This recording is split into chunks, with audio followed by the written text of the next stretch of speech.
TNPSC தலைவராக SK. பிரபாகரை நியமித்து தமிழ்நாடு அரசு உத்தரவு பிறப்பித்திருக்கிறது.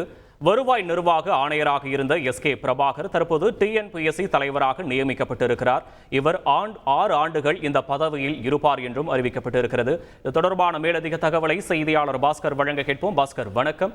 விவரங்களை பதிவு பண்ணலாம். பாஸ்கர், ஐஏஎஸ் அதிகாரி எஸ்.கே. பிரபாகர் தற்போது டிஎன்பிஎஸ்சி தலைவராக நியமனம் செய்து தமிழக அரசு உத்தரவு பிறப்பித்திருக்கிறது. ஐஏஎஸ் ஆணையராக அந்த பொறுப்பில் இருந்தார். ஏற்கனவே நெடுஞ்சாலைத்துறை, உள்துறை உள்ளிட்ட பல்வேறு துறையில நீண்ட அனுபவம் பெற்றவர்.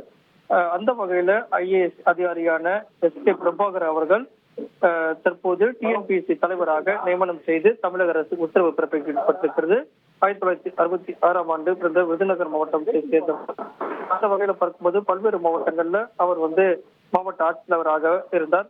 எலக்ட்ரானிக் எம்டெக் படித்திருக்கக்கூடிய அவர் நீண்ட ஐஏஎஸ் அனுபவம் பெற்றவர். பல்வேறு துறைகள்ல அவருடைய செயல்பாடுகள் என்பது முக்கியத்துவம் பெற்றது.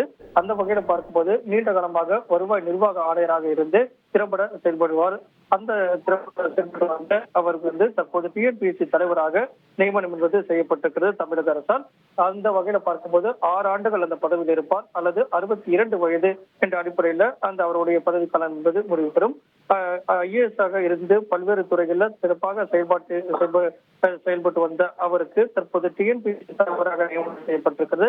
டிஎன்பிஎஸ்சியில தற்போது பல்வேறு விதமான தேர்வுகள் வெளிப்படைத்தன்மையோடு நடைபெற்று நீண்ட பட்டியல் என்பது வெளியிடப்பட்டு ஒவ்வொரு மாதமும் எந்தெந்த தேர்வுகள் நடைபெறுகிறது அந்த தேர்வுகளுடைய முடிவுகள் அவ்வப்போது வெளியிடப்பட்டு வந்தது.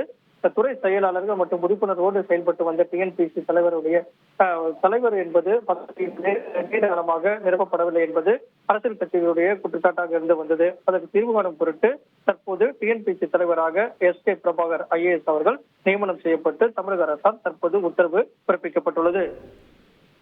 விவரங்களுக்கு நன்றி பாஸ்கரன். செய்திகளை உடனுக்குடன் தெரிந்து கொள்ள உடனே சப்ஸ்கிரைப் பண்ணுங்க.